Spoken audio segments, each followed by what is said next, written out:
नमस्कार दोस्तों, मैं हूं अर्पित और एक बार फिर से आपका स्वागत है। एक तरफ भारतीय जनता पार्टी बिहार विधानसभा चुनाव में आधी से अधिक सीटों पर अपने प्रत्याशी उतारने की तैयारी कर रही है, तो वहीं दूसरी तरफ नीतीश कुमार ने 105 से ज्यादा सीटों पर अपना दावा ठोककर हड़कंप मचा दिया है। और यहां पर सिर्फ दावा ही नहीं किया गया है, बल्कि खुले मंच से भारतीय जनता पार्टी की सहमति के बिना ही अपने प्रत्याशियों के नाम का ऐलान किया जा रहा है। दूसरी तरफ से भाजपा ने भी पलटवार किया है और अपना मुख्यमंत्री का चेहरा ही बदल दिया है। ऐसे में बिहार एनडीए में दरार खुलकर सामने आ गई है और गठबंधन में घमासान मचा हुआ है। ब्रेकिंग न्यूज आप देख सकते हैं, बिहार चुनाव सम्राट चौधरी के नेतृत्व में लड़ेंगे, सीएम नायब सैनी ने ऐसा दावा किया है, जिसका नतीजा यह है कि अब बिहार की मीडिया में लगातार ये खबर चल रही है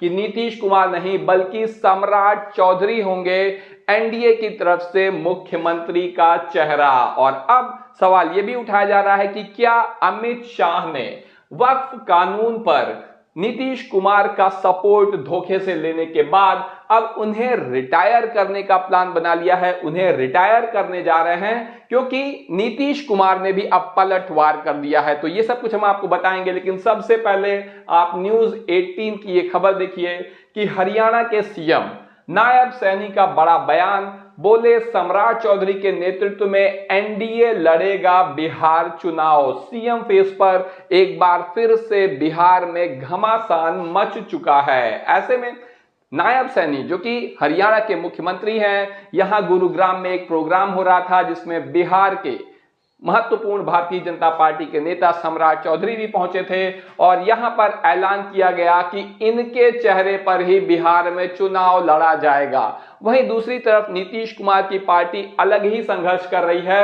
एक साथ 15 नेताओं ने सीएम नीतीश कुमार की पार्टी छोड़ी। वक्फ कानून पर जदयू से गुस्से में है मुसलमान। निश्चित रूप से मुस्लिम समाज के गुस्से का सामना नीतीश कुमार और उनकी पार्टी को करना पड़ रहा है और नीतीश कुमार इस मुसीबत में पड़े हैं भारतीय जनता पार्टी और उसके स्वघोषित चाणक्य की वजह से ही।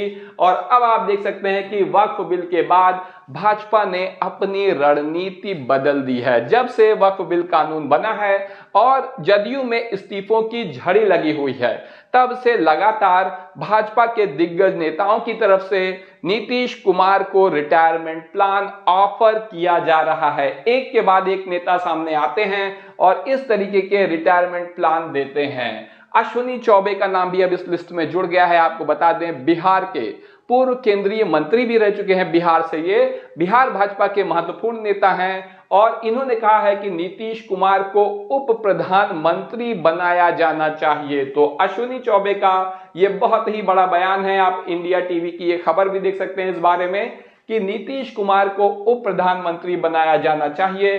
पूर्व केंद्रीय मंत्री ने ये मांग कर दी है और इस मांग का मतलब क्या है और कहां से ये मांग आ रही है, इस बारे में बहुत रिसर्च करने का कोई फायदा नहीं है, क्योंकि आपको बता दें कि अमित शाह के बहुत करीबी हैं। वैसे भाजपा में तो हर नेता ही वही है जो अमित शाह का करीबी है।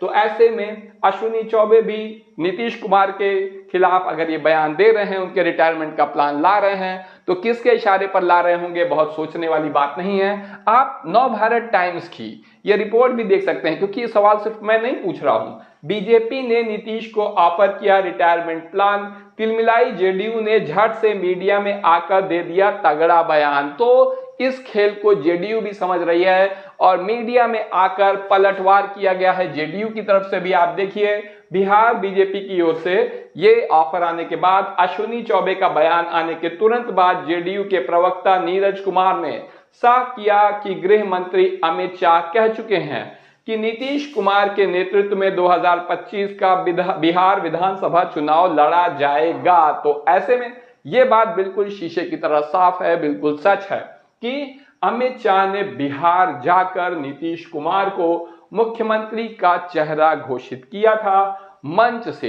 भरे मंच से घोषित किया था। लेकिन ऐसा तो नहीं है कि भारतीय जनता पार्टी के जो बिहार के नेता हैं वो इस बात से अनजान होंगे, उन्हें इसकी जानकारी ही नहीं होगी। ऐसे में ये सारे नेता इस तरीके के बयान और रिटायरमेंट प्लान किसके इशारे पर ला रहे हैं, ये सवाल पूछना भी लाजमी है। क्योंकि आप नवभारत टाइम्स की ये खबर देखिए कि बीजेपी में किसके इशारे पर नीतीश को ऑफर हो रहा है रिटायरमेंट प्लान, गिरिराज अश्विनी के पीछे मास्टरमाइंड कौन, भारतीय जनता पार्टी में मास्टरमाइंड कौन है, अगर आपको जानकारी हो तो कमेंट करके जरूर बताइएगा। नीतीश कुमार को खत्म करने का प्लान ऐसा माना जा रहा है कि अब इस मास्टरमाइंड ने तैयार कर लिया है। और नीतीश कुमार भी कोई मामूली नेता नहीं है, इतने लंबे समय से बिहार में मुख्यमंत्री की कुर्सी पर डटे हुए हैं तो कुछ काबिलियत तो जरूर होगी।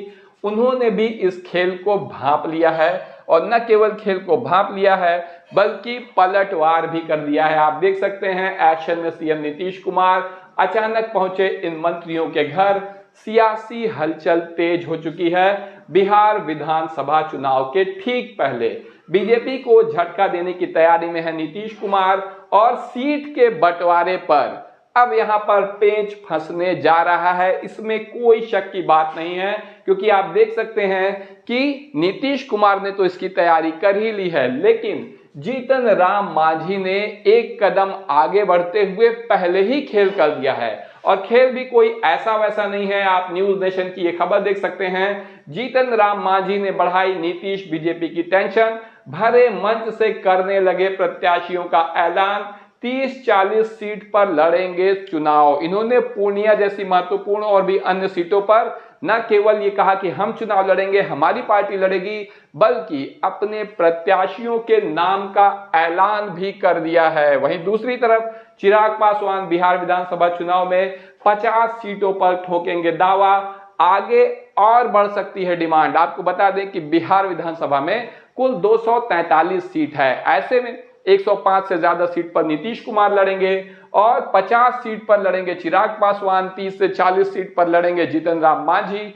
तो भारतीय जनता पार्टी कितनी सीटों पर लड़ेगी, क्योंकि 200 सीटें तो यही हो गई, बची 43 सीट। तो क्या भाजपा 43 सीटों पर चुनाव लड़ेगी और फिर मुख्यमंत्री कौन होगा? बिहार में मचे घमासान से अमित शाह निश्चित रूप से बौखलाए हुए हैं, क्योंकि सहयोगी दलों ने हद पार कर दी है। खास तौर से जीतन राम मांझी ने भरे मंच से जिस तरीके से प्रत्याशियों तक का ऐलान कर दिया बिना भाजपा नेताओं से बात किए हुए, उससे अमित शाह चिढ़े हुए हैं। और नीतीश कुमार ने भी कह दिया है जवाबी कार्रवाई में कि 105 से ज्यादा सीटों पर लड़ेंगे।